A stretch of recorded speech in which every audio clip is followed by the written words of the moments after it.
A monster night in Newark, New Jersey for Devils Jesper Bratt, also for defenseman Shimon Nemec, alongside their goaltender Jake Allen. And the Devils scoring a huge victory over the Edmonton Oilers. We're going to break it all down, take you through the entire game, the ebbs and the flows. But first, I want to give you a chance to be one of our first subscribers here on Devils Digest. Go ahead and hit that subscribe button, and we'll get right into the show. I'm your host, Ryan the Goose Gasker, here with you on Devils Digest, bringing you the best and latest Devils content straight from Prudential Center in this post-game report.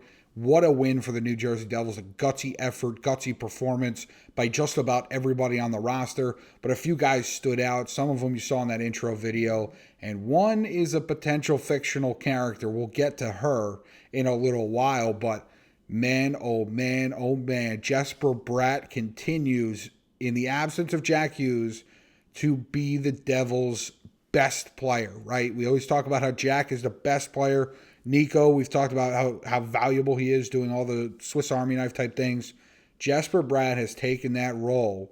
He is not Jack Hughes, but man, that's a damn good second to have on this roster. We brought up the stat in the last postgame about his hits and how he's the only guy in the league with 70-plus points and 70-plus hits.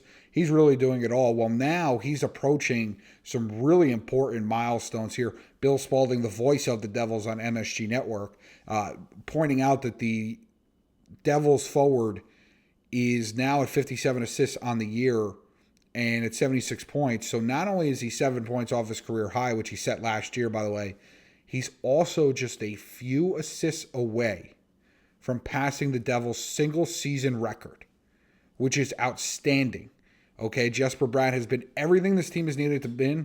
And when your stars go down, you are really looking for who is going to step up in the time of need. And that answer for the New Jersey Devils has been Jesper Bratt. He has been excellent.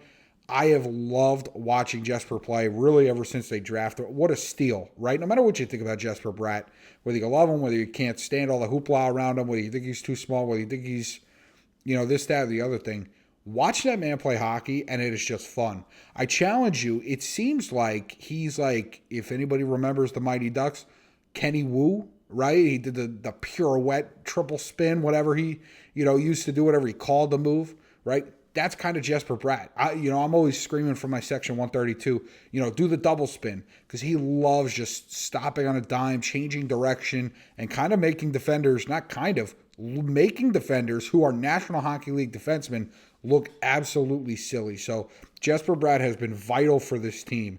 Now, the other component to this roster that has been talked about ad nauseum the last couple of weeks has been Shimon Nemec. And I have done videos here on Devils Digest. My partner in crime has done videos here on Devils Digest about Shimon Nemec and what he needs to do to get to where he needs to go. Well, who other to score the game-winning goal tonight than Shimon? He absolutely needed it. And again, sure, you could say people were hopping off the bandwagon early, whatever. It doesn't matter. Against Winnipeg, head coach Sheldon Keefe, reminds you, he made the quote that said that in the third period, Shimon Nemec didn't look like a player who belonged in the National Hockey League. Okay, for him to come back, and we'll take a look at the goal right here, it was just an absolute laser from the point, of course, set up by Jesper Bratt, none other than. But you just can't ask for much more than what Shimon Nemec was able to give you tonight. It was an unbelievable effort. He looked like he belonged. Obviously, he scores the game-winning goal there in the Devils' 3-2 victory. Just outstanding. You have to feel for the young man who came up last year when the Devils had similar defenseman issues, and I believe the two that are missing were also missing last year. So it took Shimon a little bit of time, but he played well up here. That's what frustrated me when he first came back up and he wasn't playing well. We were doing videos on, the Sheldon Keefe quote, he doesn't belong here, that type of thing. That's why it frustrated me. And I wanted to know what happened to the real Shimon. And boy, if tonight is any indication, I think we may have found the real one. And the expectation levels obviously now change, right? Anybody can have one good game. He's got to continue to build on this, and if he continues to build on this and be solid, That's just such an added dimension for the Devils, not only now, but potentially down the road if they look to trade him or whatever they're trying to do with his future. The best thing for his future, no matter where it is, no matter what the situation is performing well right now. And he certainly did that tonight. Again, we'll take another look at that goal because it was just a rifle from the top, something we're used to seeing from Dougie Hamilton before he went down. But man, Shimon let that one rip, and you have to feel great for the guy just doing everything he can. And here's James Nichols pointing out, quote from Nemec, I felt like finally I was waiting for this moment like all season. And you could tell he was smiling ear to ear, just so excited for the moment. Shimon Nemec deserved this goal. He's been working for this goal. And man, the Devils are happy he had one tonight. And he had that one tonight in that moment. By the way, the Devils had like 4 shots the entire third period. 2 of them were goals. Okay, that's kind of nuts. It's kind of nuts when you think about it. So they were able to apply just enough pressure to the Edmonton Oilers and Connor McDavid and the whole crew to be able to push forward 3 goals behind Stu, the Oilers goaltender, and they were able to get by him and get 2 more valuable points. Guys, at this point in the year, I know we're going to see a lot of metrics the rest of the year about the Devils have the 20-something ranked strength of schedule. It's such an easy schedule.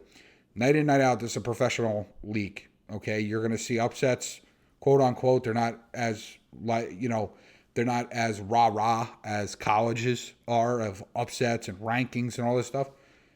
But any team can go down any given night, and every point matters for the Devils to get back to the postseason, something they haven't done in 2 years, okay? They need to continue to stack points.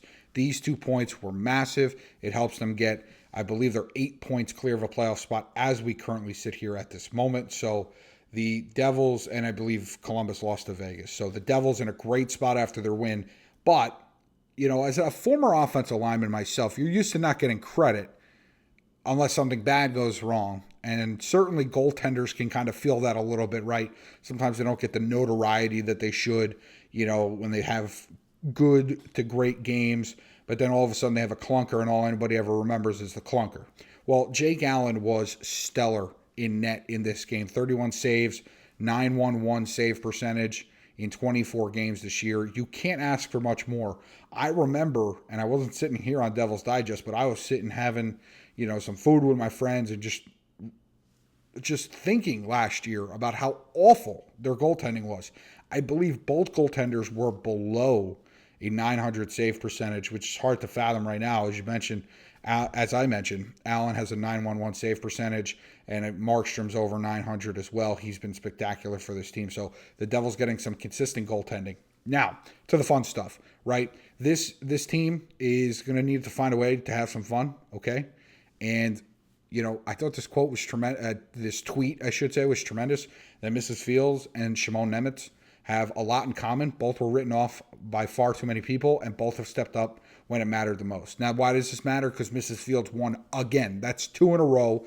And the crazy part is that Jesper Bratt scored 32 seconds after the dessert race. Okay, it even had the ESPN commentators talking about it and trying to come up with their own quick one phrase or one sentence, one-liners basically to get it across here, as you can see in this tweet. So Mrs. Fields is starting to take over, and the Devils, it's 2 in a row, and I like to be patient. I don't want to jump out in front of things, but there are Devil fans that do, okay? And it's very interesting, and it's not, sometimes it's like, Goose, you're a fan, we get it, like this is why you would believe this, or, your buddy in the playground, like you're just a fan.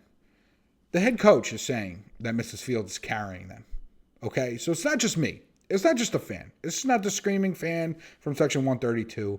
It's not, the Devils fan on the playground. The head coach is saying that Mrs. Fields is carrying us through. And I will caution everybody listening and watching that we are a couple wins away from this becoming a reality. Now, Devils fans, I am a Met fan. So I was living through the grimace phase. Okay? We need more consistent winning, okay, before we get to Mrs. Fields equals grimace. But right now, with back-to-back wins, Jesper Bratt scoring 32 seconds after the dessert race tonight to really propel them, it's starting to build some momentum. There's starting to be some similarities. The sentence I would say is Mrs. Fields is on the trajectory to become grimace. So that's a little razzle-dazzle, a little fun for you, everybody at home. So listen, the Devils earned a great 3-2 win over the Edmonton Oilers, one that they needed, one that they grinded out all the way down to the end with the empty net, 6 skaters on the ice, and we know how deadly Edmonton can be. So listen, Devils are in a good spot right now, 8 clear in the playoffs, 8 points clear, okay, and Columbus lost to Vegas as well, so that certainly helps the Devils. So let's keep this gravy train rolling, okay? The Devils on their way to a playoff berth. We got to believe, all right? The power of Mrs. Fields has to consume you if you are a Devils fan. Leave me a comment. What do you think? About anything, right? Jesper Bratt and his leadership since Jack went down. Shimon Nemec and his big night, that big goal, certainly one that he needed. What do you think of Mrs. Fields? Is the comparison to Grimace real? How many more wins do you need to see in order to get there? Who knows? I don't know. But you'll catch it all here on Devil's Digest. So leave us a comment. Let us know what you think. We always appreciate your feedback. And again, I want to thank you for watching/listening and or watching, listening, whatever you're doing with this content. We appreciate you tuning in and enjoying it. We're trying to bring you the best Devils content that we possibly can. So I'm Brian the Goose Gosker, your host here on Devil's Digest. I will catch you next time. Everybody, I'm going to go get some sleep because, man, it was just a crazy night at the Rocks. So we'll see you back and hope everybody enjoys a great night and a safe night. We'll see you next time.